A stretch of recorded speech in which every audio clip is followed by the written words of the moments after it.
Hi everybody, I'm David. I'm an alcoholic. Oh Lord, I'm being taped.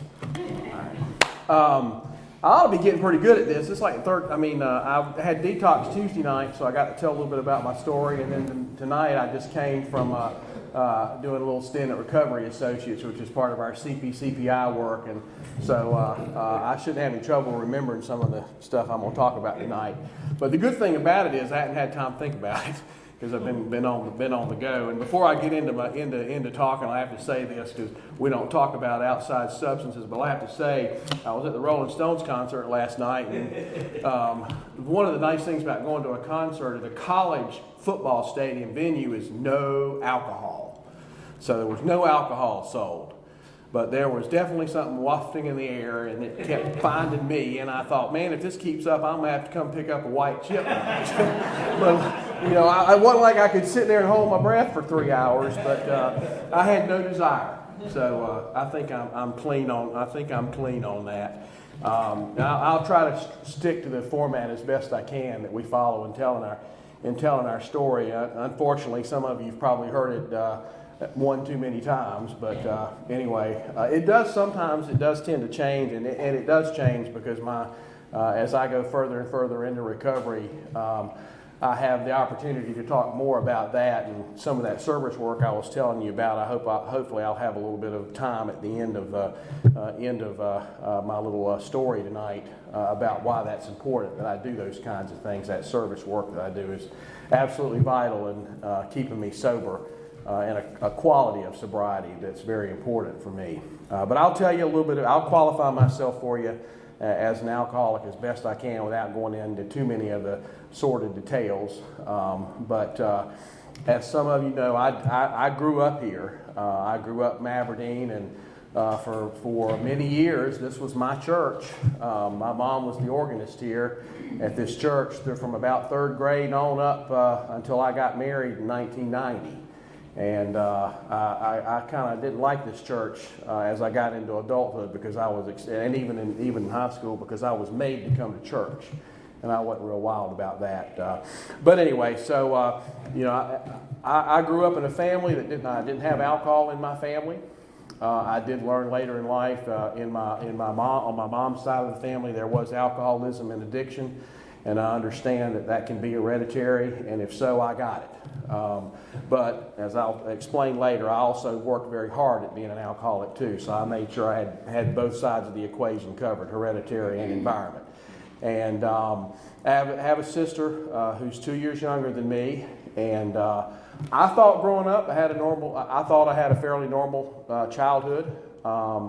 And like a lot of people I've heard tell their stories, and again, because I've heard a couple of people in the service work I've done share their stories, I know there's some common traits in how we feel growing up, and I'm no different. You know, I never felt good enough. I never felt like I had good enough stuff, and I never felt like I fit in with the crowd that I wanted to fit in. I had a very strict dad.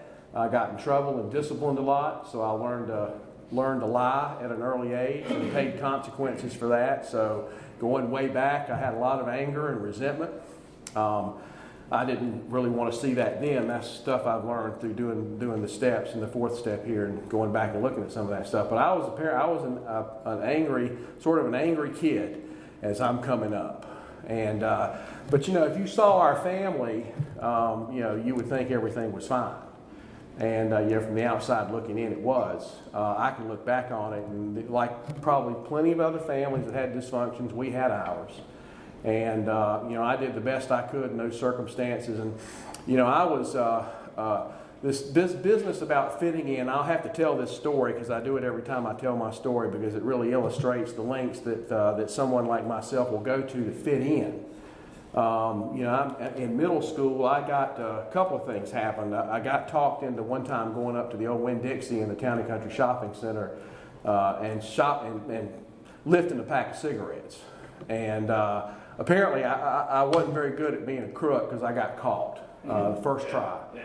And the manager of the store, his wife was my second grade teacher, so he knew who I was. So instead of calling the police, they called my parents. And I can honestly tell you, I wish they'd called the police. But and this also illustrates the fact that we don't learn from our lessons. And I'll explain as I got into drinking, not learning after some bad experiences. Sometime later in that same shopping center, I got talked into going into a store and shoplifting something, and it was at the Christian bookstore, and I got caught. And they happened to go to church here, and they knew my parents. So again, law enforcement was not called, Dad was. I wish law enforcement had been called. But those are just a couple of examples that kind of illustrate, at least with me, the extremes I would go to. So when I got into high school, and I know by some standards, I probably got a late start drinking.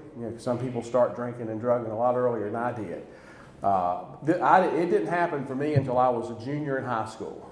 I'm dating myself here, but I got to do it. At Stony Brook in 1978, and this was the old Stony Brook, and there's some folks in here I know that remember the old Stony Brook at the Wash Farm, the real Stony Brook. I don't go to Stony Brook anymore now because I don't drink, but I associate that with drinking. But they have these lavish tailgate parties, and there's a lot of liquor, a lot of tailgate partying.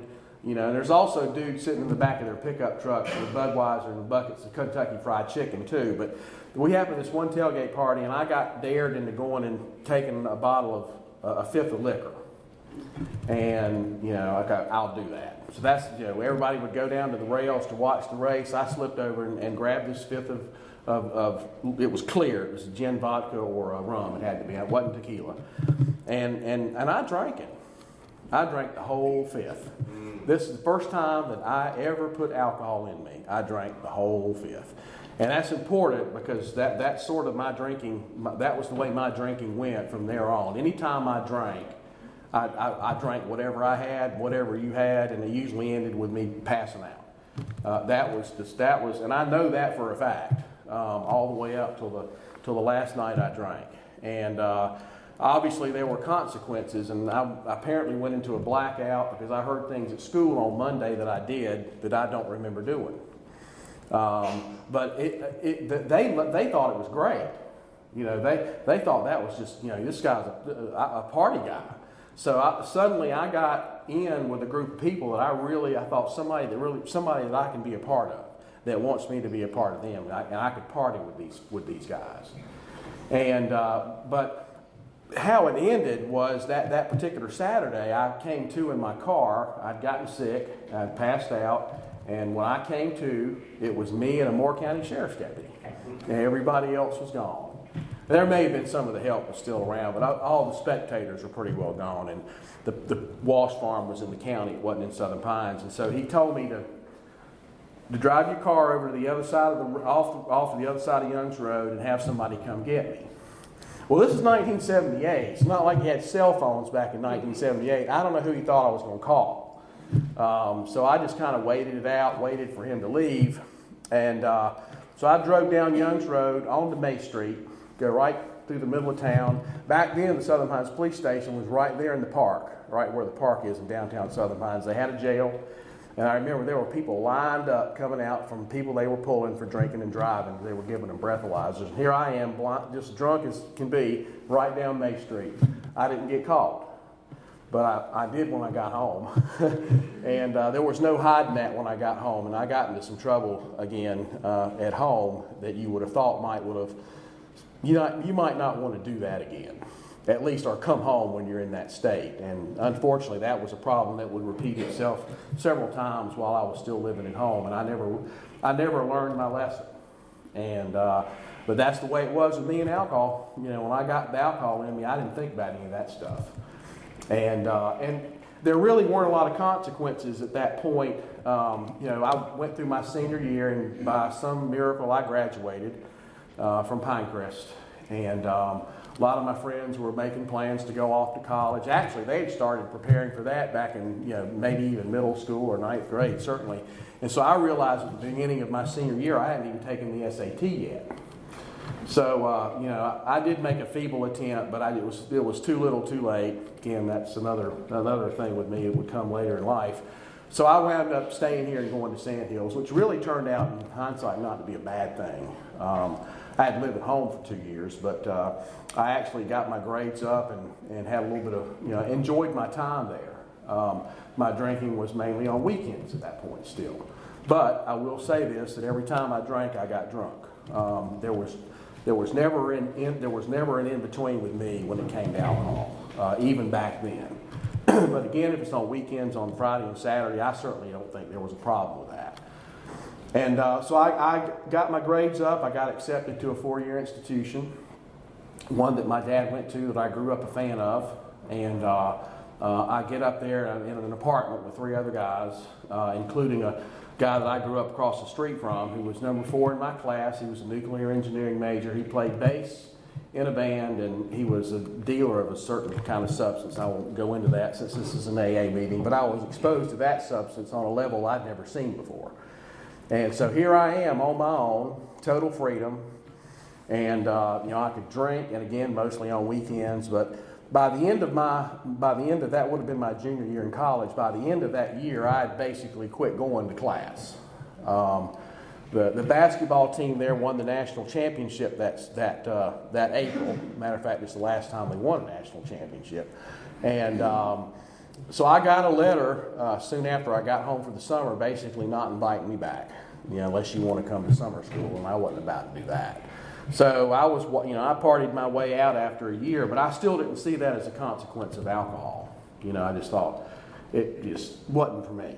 Yeah, that's just, I can do better than that.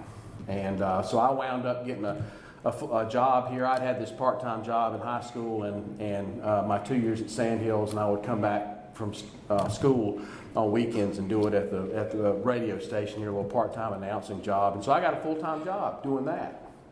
And by the end of the summer, I was doing the morning thing.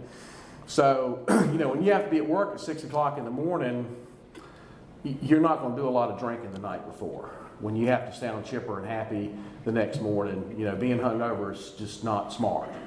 And so, for the first few years I did that job, I was able to keep the drinking into the weekends, and it wasn't really a problem for me. And as I was getting into my late 20s, I got into a pretty unhealthy relationship and ended up getting married. And I think she realized about 6 months into the marriage that she had made a colossal mistake. I realized it the day of the wedding. And the fact that I couldn't remember where the wedding license was, and I was more concerned about whether the state was beating Georgia Tech, which has probably been a pretty good sign that my mind wasn't where it was supposed to be. But I got married, and that going into that situation with somebody that had 2 older children from a previous marriage, I had no idea what I was getting myself into. None. And so the only thing I knew to do was drink. I started drinking every day. And that was my excuse, because I just couldn't deal with all the things that were going on, and that was really where the alcoholism kind of exploded on me. I was 29, 30 years old, and again, it was fine for a while, but when you're drinking every night, there are going to be problems. There were problems, with the marriage, and I think she realized that I had a problem, and she had been through this with her mom, going through treatment for alcoholism. So she knew that was the worst thing that I could hear, was that she knew something about alcoholism. And I thought, oh God, I'm never going to hear the end of this now. She's just going to, but she didn't. To her credit, for the longest time, didn't badger me about it. But she would make comments, but she knew that she really couldn't call me an alcoholic. Even though, as I'll never forget, I can't call you an alcoholic even though you are one. And she really was right, but I just, you can't tell somebody that. They have to figure it. In my case, I had to figure it out myself. And so it went on for a while, and she got to the point where she was just fed up with me. Something's got to give. Is the way it was with her. And after a really particularly rough night in February of '96, I was in a blackout, and apparently had some of it I remember, some of it she had to tell me. I was trying to get this log into our wood stove, which we used to keep the house warm. We had an ice storm the week before, so it was really cold. And I was trying to jam this thing into the wood stove, and it wasn't going to fit. And she was telling me that it wasn't going to fit, and I was going to prove her wrong to the point that I was jiggling that thing around where I almost literally pulled it out from the wall.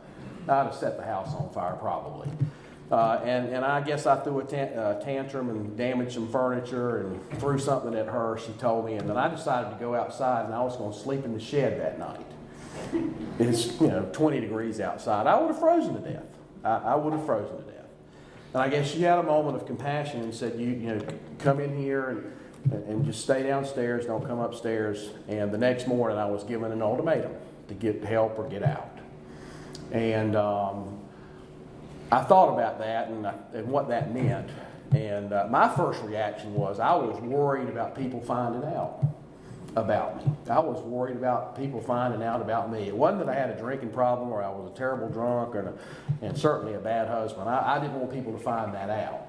And, because I had put up this facade, and we did going to church together, making it look like we were a perfect couple, and behind the scenes, we were anything but. And I certainly was anything but. And that was starting to crack a little bit. So I thought, okay, I'll get help. What do I need to do? And she basically just took me over to the hospital. We lived in Village Acres at the time, right behind the hospital. So she basically took me to the hospital and deposited me at the emergency room and said, "See ya. You figure it out. You're a big boy." And Wayne Morton, who I don't know if some of you know who Wayne is. Wayne's one of us, as I would find out later. And so I'm there doing the blood work and the assessments and everything, and I had myself convinced that a 30-day vacation in the psych ward was just the ticket for me. So I started immediately trying to convince them that I was crazy, that's where I needed to be. I didn't want to hear anything about alcohol, and what Wayne told me was there was no beds open in the psych ward at that particular time. But what they were going to do was they would take me up to detox and have me stay there, and then that would give me a shot at a bed. When a bed opened up in the psych ward, I'd have a better chance of getting it. I believed that. I later learned that was BS. He was just telling me that because he knew where I needed to be, that I needed to be in detox. And so my first night up there, they had this little Filipino, Dr. Hoke was his name. Little guy's about 4 feet tall. And so he comes in with all the paperwork, and he's going through all this stuff, and he's poking and prodding and giving me the physical and everything. And he gets done, and he looks at me and he says, "How much do you drink?" And so I gave what I've now come to understand is a pretty stock answer for basic answer for any alcoholic in that situation was maybe a 6-pack a night. The little fellow looks up at me and says, "That's not what your liver tells me." So at 34 years old, I'm being told I've got early stages of liver, it was a fatty liver, of liver damage. So I had slept on that night, and kind of thought about that. That was a little scary because I don't know a lot about medicine and medical stuff, but I know you got to have a liver. It ain't like a kidney. You can do without one of those, but you can't do without a liver. So that I will say, got my attention. And so, of course, I'm on Valium too, so everything sounded good to me. Because I guess that's what they give you when you're in detox, just to keep you even and going into DTs. So by the end, that Tuesday night, I guess the Valium was wearing off, and I guess they wean you off of it. And so they used to, back in those days, you guys have been around long enough to remember the old Pinehurst Treatment Center. Back then, the 28-day program, they had the bus, and they would take the treatment center people to different meetings around the area. But they weren't going to chance doing that because there was still some ice on the road. So they did what was described to me as an ad hoc AA meeting there in the assembly room at the treatment center. And so the nurse and the detox unit was down at the end of the hall of the treatment center. It was like, I think, 4 or 6 rooms, I forget. And so they got the detox, the ones of us that had, the Valium had worn off of us, said, "Why don't you go to this AA meeting?" And I said, "I don't want to go to an AA meeting." They said, "Well, you need to go to an AA meeting." So I was made to go to that would technically be my first AA meeting, so I was made to go to AA. So I'm in here with all these treatment center people, and they all know each other, and they're hooping and hollering and chanting and doing all this crazy stuff. That's what I remember. Now, it probably wasn't quite that bad, but that's what I remember. And I thought, these people are dang right. They're on something. They're on drugs. And I sat in the back of the room against the wall, as close to the door as I could get, so when I was done. And so when they did the chips at the end of the meeting, and y'all know how chips work, where they offer the chips, and whoever the guy was that was chairing the meeting, when they offered the white chip, he walked and gave me a white chip. So I wasn't even given the choice of a white chip. So I immediately there was a resentment right there at AA. But that Friday morning, the company I worked for, I had changed jobs at that point about a couple of years before this had happened. I changed jobs and had really good insurance. I was very lucky. I was very fortunate. The company I worked for, HR, they took care of their personnel. And so I was given the option of doing a 28-day inpatient. I could have done it there or somewhere, or the outpatient treatment program. And so here's a guy. This is Friday mornings. This is how much I've changed and how much I've grown in a week. I go from Monday of wanting a 30-day vacation in the psych ward, just getting away from the world, to Friday morning having myself convinced that the world, and especially my wife, couldn't get along without me in it for 28 days. So I better do the outpatient program. And so that's what I did. I really didn't want her finding out what a mess I'd made out of our finances. That was what I was worried about. So still, I was not willing to admit, even after being in detox for 4 nights, that I had a problem with alcohol. Everything else was wrong, but that wasn't it. So I did that program. Nancy Patton King, who's a dear friend of mine now, was the counselor, and she's one of us. And I refer to her as the AA Nazi, because she said after that first week, "You are going to go to AA." And I said, "No, I'm not." And she said, "If you want to stay in this program, you are going to go to AA. Because in outpatient, you're going to learn about alcoholism and how alcohol affects you differently, and so on and so forth. But a program of recovery is an Alcoholics Anonymous." I didn't want to believe that at the time. Those words would come back later, basically to save my life. But at that point, I just wasn't buying into it. But I did, and I had a job that had a very public aspect to it, and I already, as you probably have gleaned, I had a pretty massive ego and sense of self-worth. And my value to the world was pretty exaggerated. So I thought, there's no way, when I looked at that meeting list, even back then in '96, there were a lot of AA meetings in Moore County. This one hadn't started yet. But I thought, I can't go to a meeting in Southern Pines or Aberdeen or Pinehurst because too many people will know me. So I thought, I'll go up to Vass. Nobody will know me up there. Hell, half of Pinehurst was up there. And as soon as I walked in the door, some of you know Jack L. Jack knew me from my job, and we knew each other we remembered each other from our drinking days. And so he had practically accosted me when I walked in the door, like, "What are you doing here? Are you here doing like an expose on AA, or are you here because you need to be here?" And I was like, another resentment went up. And I assured him that I was there for me. That I was there, I would say I was an alcoholic because I thought that was the secret password to get me in the door. So that got me past Jack and into the room that night. And so some of you know the Vass up there, and they still meet in that same room there by the church, Vass First Baptist Church. And this was in February, so it was dark. Of course, dark at 5 o'clock in February. But so in that darkened room. And so my conception of AA at that time, outside of that crazy meeting they did in the detox, was a place where people would get together in church basements or dingy or dimly lit smoky rooms, and they would sit around and complain and whine about not being able to drink. That's what I thought AA was. I don't know what I based that on. I don't really know. That's just kind of what I had in my mind. And I probably had heard the term AA growing up, but I just didn't really know what it was. And I don't remember a lot of what was said that night, but the one thing that did that did stay with me was there were a lot of happy people in that room.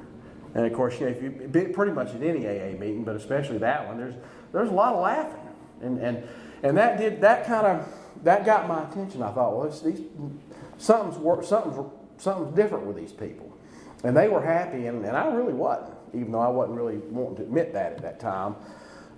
So I started doing what my AA Nazi told me to do, which was to go to AA meetings, and I actually ended up at Big Book. What was then called the Big Book group at the church right across the way, and Tom and some of those guys that ended up starting this group some of them were still there. And so Nancy had told me, when you go to AA, she gave me 2 names of people that I might want to talk to, that might could point me in the right direction in terms of a sponsor, not necessarily to sponsor me, but for somebody to sponsor me, to find somebody in a home group. And one was Matt B., who's since passed away, and Tom. She knew you. And so I go to Big Book group, and there's Tom. I hear Tom's got, even back then, Tom had all this sobriety. And I'm like, if you remember the lion in The Wizard of Oz, when he's approaching the wizard with the fire and all that stuff, that's like me going up to Tom, like, I got a question for you, Tom. And, about getting somebody to sponsor me. And but he did. Tom hooked me up with a guy in that group. And I think his name was Wayne. He had a wife. He and his wife both were in recovery. And Wayne actually lived out near me. And we'd get together every Saturday morning. He was a Big Book thumper. And we would have coffee and we'd talk Big Book. And about 4 months in, Wayne had an issue with his family, and he had to go back to Chicago. So I'm suddenly in the market for a new sponsor.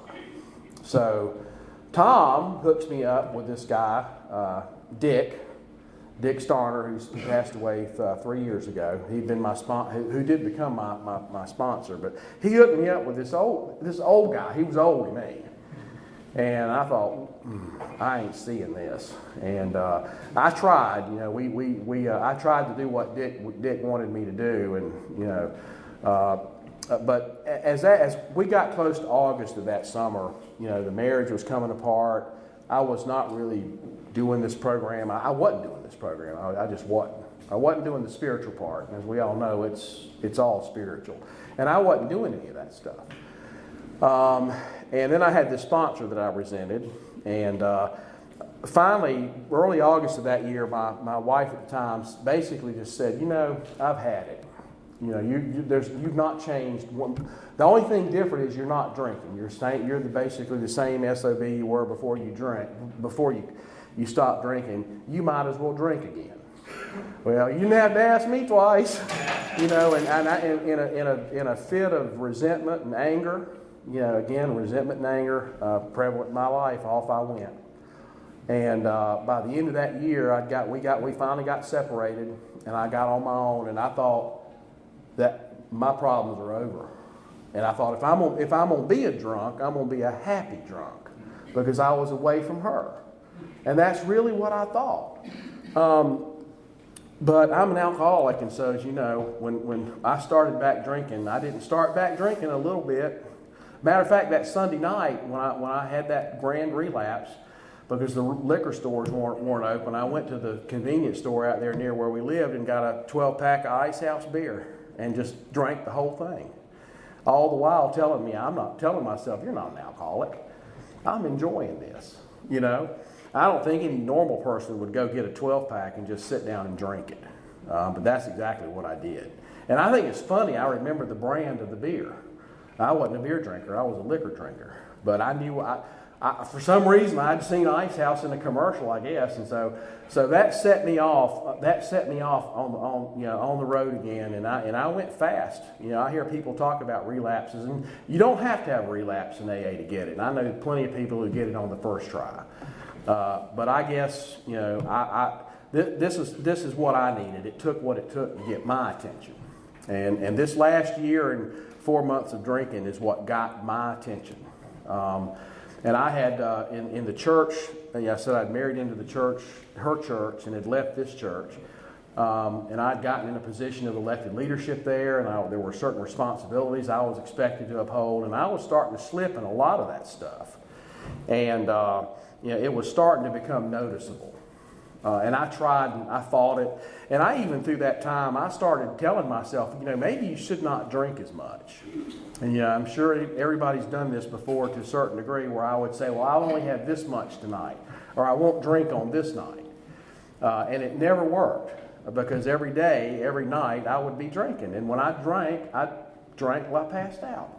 And I always wanted to kind of get back to that spot early in my drinking, and I've heard people use this terminology. I want to get to this spot where you're just like, oh, I'm there. And just, you want to be there and enjoy it. And I never could seem to get that back, because I would drink and then pass out. And I go, okay, I'm going to go back and do it differently tomorrow night so that I can get it right that time. And it never worked. And when I would say I would cut back on the booze, or I wouldn't drink as many drinks, I just started using bigger glasses, so I could get more liquor in me. And I can look back on it and see it now, where I was in a state where I had to have booze in me to survive. It just, no matter how much I tell myself I'm not going to do that, I kept doing it. And it just kept on and on. And by going into that fall, I felt myself sinking. It was like quicksand. I could feel myself sinking. And I was still fighting it. I was still fighting it that I could manage it somehow. That I could manage it. And the night of October the 23rd of 1997. I had been to a building committee at church that night, and I had to leave early because the church meetings and stuff, we do the same thing we do in AA. When we're done, we circle up and hold hands and say the Lord's Prayer. And I started leaving meetings early for some time because I didn't want people to feel in my handshake, because I was starting to get that. And so I came home that night. It was a Thursday night. And I couldn't tell you tonight why that night would be different. But something happened that night when I came in. I came in the kitchen. I'd gotten this dingy old apartment. Had this yellow lab named Gabriel, and it's hard to get rental property where you can have a big dog like that. So I had this apartment down here on May Street, Maine, New Hampshire. And so, the dog comes in, dog loves you no matter what. He's wagging his tail, all happy to see me. And I'm standing there in the kitchen and just started crying. I thought, what the heck is wrong with me? And I just snapped. I said, I can't do this anymore. But I couldn't imagine not doing it either. I couldn't imagine not drinking. So I went ahead and I've done this before, but this time it was something different. I dumped all that, and of course, it's not like I was out that much money, because basically where my drinking took me at the end was I was doing shots of Aristocrat vodka and chasing it with Budweiser. Have you ever drank any Aristocrat brand liquor? If you know what I'm talking about, that's nasty. So I was chasing it with Budweiser. So that's where drinking took me. Doing that all by myself in this dingy apartment with this dog. So I poured out. I was buying at that point in the big liter bottles, and so I poured out at least a half of a liter and another one full that was unopened. I poured it out, so I was out $5 because that stuff was real cheap. Yeah, got rid of the beer, and it's a miracle I didn't go into DT's that night, but I didn't. And I remember I was laying there in that bed, and I was getting the cold sweats, and labs, service animals, they're smart dogs, and that dog sensed that something was wrong with me. And so he crawled up in the bed and kind of backed up to me, and I latched onto that damn dog like a life raft, and I got through that first night. And so the next day, I managed to get through it, and Saturday morning I went they had this men's breakfast at church, and I asked to talk to the pastors afterwards. I said, I need to talk to you guys about something. And one of them told me later, yeah, we knew you were eventually going to come talk to us. Because they had tried to intervene on me about a month before that, and I wasn't going to have anything to do with it. So I sat down with them in their office, and I said, you guys were absolutely right about me. I'm an alcoholic. And I will tell you, when I said those words, and I'd said those words plenty of times in AA meetings before, in that little 6-month run I had in 96. But when I said that to them that night, when I said, you guys are absolutely right about me, I'm an alcoholic, I can't even tell you this weight lifted off of me. And I thought, for the first time I was honest about it. And the senior pastor said, we've kind of been noticing that for a while now, and we're glad you finally caught on to it. It's like I was talking to Andy Griffin. I mean, he was real, yeah. But anyway, but they asked me. They said, now what are you going to do about it? And I said, well, I know what I got to do. I need to go back to AA. And but for some reason, I had this pride issue, and again, I'm amazed. Even when I'm at that lowest point, and I was at a low point, man, I was hurting, and I felt bad. That ego popped up, and I thought, if I come back here, y'all are all going to remember me and what a failure I am. That's what went through my mind. And I didn't go to an AA meeting for that first week. I white-knuckled it, but I couldn't stand it. And I dragged out my big book. I'd thrown a bunch of stuff away, but I'd kept my big book for some reason before. I couldn't bring myself to throw that away. Kind of like a Bible. I got my big book out about halfway through that week. I didn't read it, but I got it out, and that thing was sitting there on the bookshelf, and I kind of view that now. It's sort of like a beacon of hope. I kept looking at that book, and I thought, I knew in the back of my mind where the answer was, where the solution was. So I finally got up the nerve and went back to the beginners meeting at the hospital that Friday night. I almost lost my nerve because there was a couple from my church, the guy that I sang in choir with, Al-Anon Al, some of you guys probably remember Al, and I about lost my nerve when I saw them in there. Again, I was kind of embarrassed, but I thought, I got to think about that later. Well, there's a reason they're in that room, and I found out later, what that was. And so I went and I picked up my white chip that Friday night. And when they called for the white chip at the end of the meeting, it was like I was sitting at the back, and it was a sprint to the front of that room to get that white chip. And there were a lot of people in that room that night that I knew from when I was in before, and I got a lot of hugs and welcome backs and stick with it and all the things that we say, keep coming back and all that crap. That's what I thought. It's just y'all are just saying that, and but I thought, I better listen to it this time, and. So that's what I did, and I kind of let the groups carried me for about 6 months. I was going to meetings pretty much every night unless I had a work commitment, and I was trying.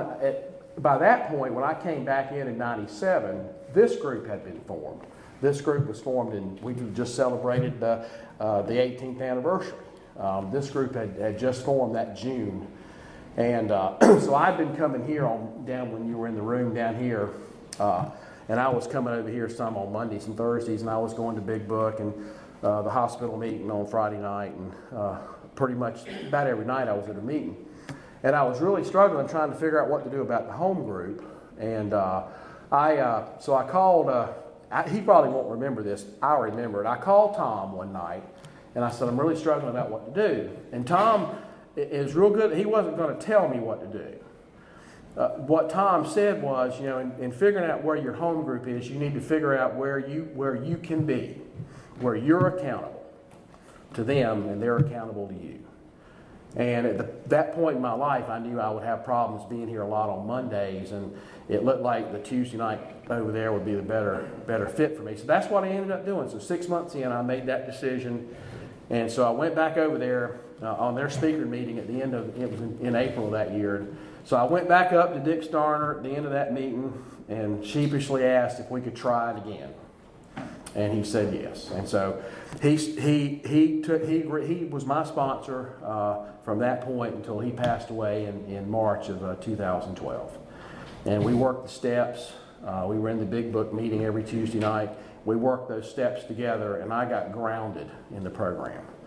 And that I wouldn't have been able to do that by myself. So I'm a firm believer in that sponsorship, and I've had the joy now of getting to do that and taking guys through the book. That's one of the neat things when I got in this group that several folks have done that I like, and I've tried to mimic that with guys I sponsor now, where we go through that first 64 pages, and we do the steps together. So that's what Dick and I did. We got through those steps, and like a lot of people you've heard up here, and I'm no different. I was not relishing the idea of doing the fourth and fifth step, and I put it off to one Sunday. Dick called me and said, "I'm coming to your house. Have some coffee. We're going to do this," and we did. And that was a huge moment for me, because I got honest with a human being for the first time in my life as an adult that I can remember. Gut honesty, where everything came out. And to his credit, every time I would think I was every time I kept holding stuff back, And then he'd look at me and he would say, "Is that it?" And it's, "No, there's more." And so I finally got through that. And I believe what I hear people say, until you get through that, you're not going to have permanent sobriety. And I try to impress that upon guys that I sponsor now, because that's really the way it was for me. And so I got through that with him, and I went those first couple of years in sobriety were great. That pink cloud they talk about, I was on it. And what happens when we get in sobriety, and it certainly wasn't my case, is things got better. I got involved in doing other stuff. And there were periods there where AA sort of started losing a little bit of priority. I never got anywhere near a drink, but I could tell when I got away from the program that I'd get kind of restless, irritable, and discontent. And I don't need to be, even to this day, I don't need to be like that. And I was about 3 years in, and a couple of my friends were noticing that, and they threw me back into some service work. They had me chair the beginners meeting out at the hospital, that Friday night beginners meeting. Back then they'd have 70 people sometimes at that meeting on Friday night. And that was the best thing that could have ever happened to me, because you have to get there early to set up. And I found out people show up for AA meetings like 30 minutes early, and they want to talk. And so I started meeting people. I started talking to people who were new in sobriety, and they were asking me questions. And I thought that was really cool, and that really helped me. I don't know if I helped them, but it really helped me. And it reinforced for me in a big way how important service work is, and what that it means when we have to keep it, we have to give it away. And I found through that was a perfect example of it. And now I can't sit up here and tell you over the course of the next 10 years or so, or whenever I landed in primary purpose in 2012, that I did that perfectly. I still had my periods in there, but I always knew, if I needed an adjustment, what it would take. Right before I came here, right before I became a member of this home group, I mentioned that Dick passed away in March of 2012, and it was we knew it was coming. We just didn't know when, and it was tough. I mean, it was that guy had been my sponsor really the whole way through, and he was like a second dad to me. And so when he passed away, that was hard. And that was really one of the first times I'd really experienced any kind of loss like that in sobriety. I've been very lucky in that I haven't had a lot of loss and heartache, in recovery that some people have to deal with. And so, that was tough. And the program actually stepped up for me in a way. The home group I had at the time and some friends in AA really stepped up, and it meant a lot. So I understand the importance of doing that. And but what happened for me, the double whammy for me came in May of that year when my dad died unexpectedly, and that one was just coming so close to Dick passing away. Was just I can say without a doubt the hardest thing I've ever had to go through in my life, and certainly and in recovery. And you all of a sudden the two most important men in your life are gone, and I saw something happen as a result of that. It's left an impression on me that I'll never forget, and I'll never be able to repay it. But Lord knows I'll spend the rest of my life trying. In that the program of Alcoholics Anonymous came up for me in a way that was just mind-boggling. Even my mom at the funeral, and there were people that weren't even in my home group. People from this group that didn't know my dad, but they knew me. And all these people were at the funeral and at the visitation that day, and my mom kept saying, "Who are those people?" Because she couldn't place them in a box. Friends of Terry, friends of David, co-workers of David, but she couldn't put these people in a box. And all of a sudden she realized there was a tremendous AA presence there. And I think they realized the value of that program in my life, not just for keeping me sober, but for carrying me through a time that I would have never gotten through without it. I mean, it would have been the hardest thing to do.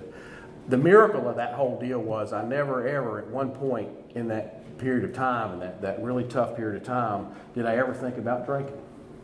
And that was a miracle for me. And my dad passed away on a Thursday, and Friday night I was at an AA meeting. And I told my mom and my sister, we had some other family that were coming in, and they said, by all means, you need to go. And I needed to go. And it really brought home to me the power of this program and what it does for people, and how we're there for each other. And so when that happens now, I don't take that lightly. When a card goes around, I used to be kind of just sign it for somebody that had a loss in their family. And I'm going to tell you, about a month after that, after my dad died, I had several group cards. Several groups sent me 2 cards, which I thought was interesting. And I actually went back through and I started reading that stuff. And some things that people said, people I didn't even think liked me, And I'm reading all these things. I mean, it was Niagara Falls. I mean, I was crying like a baby, and it was just, and I still have that, and I don't ever, I don't want to ever forget that. I don't want to ever forget what the program did for me.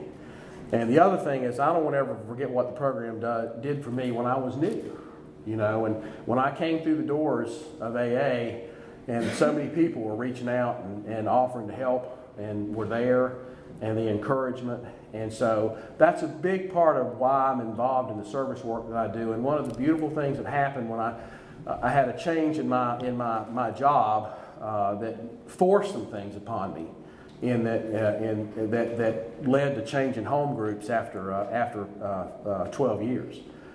But that turned out to be a blessing in disguise because it landed me here. And my former home group built my foundation, and I'll be forever grateful for that.